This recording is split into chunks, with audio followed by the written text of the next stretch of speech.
Bonjour à tous. Alors, beau printemps à tous déjà. Un beau post-éclipse multiple, éclipse solaire hier, éclipse lunaire plutôt en mars. Et alors, la baguette magique, voilà, c'est le nom qui m'est venu. Du coup, oui, je voulais vous parler de la baguette magique. Alors, j'ai une anecdote là-dessus d'ailleurs qui va illustrer la baguette magique. Alors, la petite anecdote, c'est du coup il y a 2 ans, je crois, lors d'exercices de travail en médiumnité avec le collège Arthur Finlay, pour ne pas le citer, si je le cite, puisque le travail que j'ai fait avec eux m'a beaucoup plu et beaucoup aidé, et ça peut inspirer d'autres. Voilà, donc lors d'un cercle d'exercice avec d'autres élèves en médiumnité, du coup on devait l'exercice, du coup on travaillait avec les guides de notre binôme, de la personne, on travaillait par groupe de 2. Et du coup voilà, une partie de l'exercice, le guide nous donnait des éléments très intimes, très personnels de la personne, pour qu'elle puisse du coup valider que c'était bien et en lien avec la spiritualité, son cheminement, son parcours de développement personnel et spirituel, voilà, avant de délivrer les messages. Donc là on était dans cette phase d'éléments intimes et personnels que seule elle pouvait connaître. Et oui, donc j'établis la connexion. Et là me vient du coup, j'ai l'image d'une baguette. Et ce qui me vient, c'est la baguette magique. Alors, à l'époque, doutant beaucoup, et j'ai toujours moins le côté la remise en question, même quand les choses sont évidentes, qu'on me dit c'est ça, j'ai toujours le côté de remettre en question. Et puis après c'est le travail sur soi pour se faire confiance, ne pas douter de ce qu'on voit. Enfin voilà, c'était tout le travail aussi de ces cercles et de ce qu'ils proposent. Et du coup voilà, moi en étant complètement parce que voilà, j'ai l'image de la baguette qui me vient. Il y a le mental gauche qui me dit non mais franchement t'as beaucoup d'imagination, c'est n'importe quoi, c'est très mignon une baguette magique, mais tu dis n'importe quoi en fait. Bon, mais comme j'assumais jusqu'au bout, et c'est bien d'assumer jusqu'au bout, et puis c'est le but, c'est comme ça qu'on avance. Je lui dis bah, alors sans aucune conviction, je lui dis franchement, presque en m'excusant, genre je suis désolée, mais là j'ai une baguette magique. Bon, et là, un grand silence, elle me regarde, et puis elle me dit oui. Alors bon, moi je suis un peu comme ça, je la regarde, et puis elle quitte, du coup on était en visio, elle s'en va, et on était en visio chacun chez nous, hein. Elle revient, et du coup elle me montre une baguette, du coup elle me dit voilà, elle est là, et elle me la repose. Donc bon, voilà pour la petite anecdote. Pourquoi je prends cet exemple?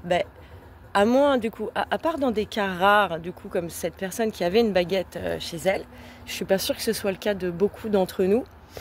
Moi, j'en ai pas. Et c'est là où je voulais en venir. J'ai pas de baguette magique. Par rapport aux personnes qui viennent vers moi, aux demandes que j'ai, voilà, des fois, il y a quand même cette attente. Comme si j'allais sortir un truc tout fait ou faire que d'un claquement de doigts leur problématique, qu'elle soit physique, émotionnelle, psychologique, spirituelle, énergétique, disparaissent comme par magie. Donc ça, je suis désolée, mais j'ai pas. Voilà, je voulais bien leur préciser.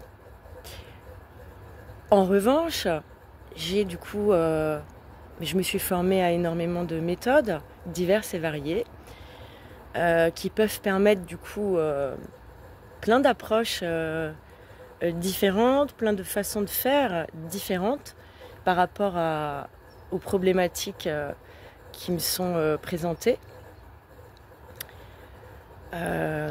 Voilà, et au-delà de toutes ces méthodes, il y a ce que je suis, du coup, ma sensibilité. J'aime pas employer trop le terme mes capacités, j'aime pas. Moi, j'aime bien parler de sensibilité sensorielle, extrasensorielle et voilà, du coup, qui vont me permettre de pouvoir avoir une lecture de votre champ d'énergie, en lecture d'âme de votre champ de vie. Et puis avec d'autres méthodes, on peut aller voir même d'autres vies en lien et qui peuvent aider aussi à dénouer ce qui se passe ici dans votre incarnation et dans votre vie présente.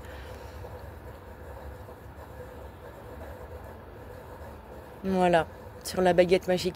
Après, la baguette magique, ça peut être une métaphore, une image.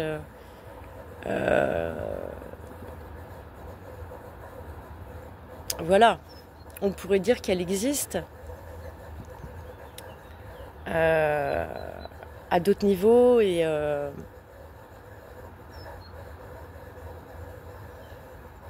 pas forcément en une fois, en fait, c'est ça. Des fois, il faut plusieurs séances justement différentes pour aller explorer différentes zones. Et puis des fois, c'est une histoire de moment. On n'est pas forcément prêt là tout de suite à tout lâcher ou à lâcher la problématique principale, surtout quand elle est lourde, chronique, profonde, qu'elle date. Le travail, le cheminement, il est doux et progressif. On y va doucement, hein, on enlève des couches, pas tout enlever d'un coup. Là, c'est trop violent et il faut aussi, parce qu'il faut aussi le temps d'intégration. À chaque séance, à chaque travail qui est fait, il y a une couche qui s'en va. Donc des fois ça suffit, des fois il y avait qu'une couche et puis c'était très ciblé et super. Et des fois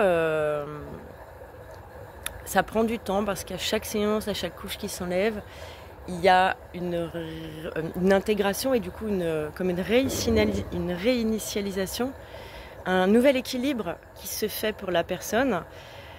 Et il faut un petit peu de temps pour le digérer, l'intégrer, le matérialiser, l'acter, on va dire, et se sentir bien comme dans ce nouvel état d'être pour pouvoir continuer, voilà, aller explorer encore. Voilà. Et c'est valable pour tout le monde, hein. Voilà.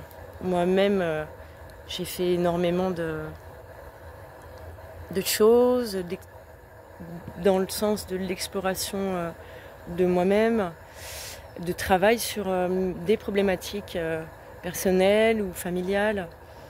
Voilà, on y va doucement et le temps aussi, voilà, de sentir réellement les changements. Moi, ce que je propose, c'est pas juste pour faire joli et pour dire ça y est, j'ai pleuré un coup ou j'ai ressenti ça, donc ça y est, c'est résolu. Des fois, ça se passe comme ça, donc oui, c'est super. Et tant mieux. Mais pas toujours. Voilà. Quand il y a des choses un peu plus complexes, un peu plus globales, ça prend du temps. Et j'allais dire, on n'a que ça à faire, en fait. Voilà, tout le reste est secondaire. Ça va être soit l'équilibre de soi, l'harmonisation de soi, la paix en soi, en fait, qui est primordiale. Et d'ailleurs, quand la paix en soi est établie et que il y a une harmonie globale. Tout va s'équilibrer sur tous les plans, sur le plan matériel et sur tous les plans. Après, la patience est importante aussi. Voilà pour la baguette magique. Ouais, que j'aurais pu faire partir dans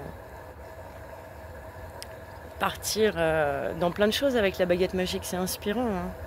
Ça fait rêver, on aime bien, c'est normal. Le rêve est important. Et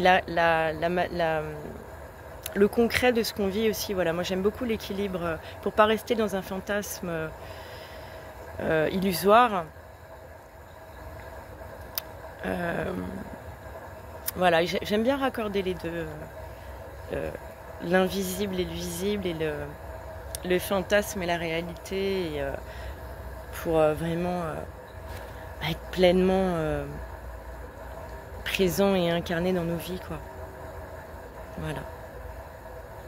Voilà. Eh bien, j'espère que cette vidéo vous aura intéressé, vous aura plu. Vous pouvez mettre des likes, des pouces, des commentaires. Les commentaires sont toujours les bienvenus. J'aime bien quand je partage mes petites anecdotes de vie aussi, comme là il y en a une. Voir vos anecdotes de vie aussi, c'est aussi le but, hein, qu'il y ait une résonance pour que vous repensiez à des événements de votre vie, de vos vies, où des fois on dit hop, c'est une coïncidence ou c'est un hasard, et aller revoir un petit peu ça. Puis il n'y a pas de réponse, hein. Se questionner est déjà chouette, nourrissant et constructif. Voilà. Et puis du coup, je reste aussi disponible, voilà, pour ceux qui seraient intéressés par les services que je propose. Vous avez les coordonnées sur ma chaîne ou sur mes réseaux. Voilà. On est dimanche, belle fin de week-end à tous. Belle intégration des énergies d'éclipse là. C'est assez fort. Belle journée.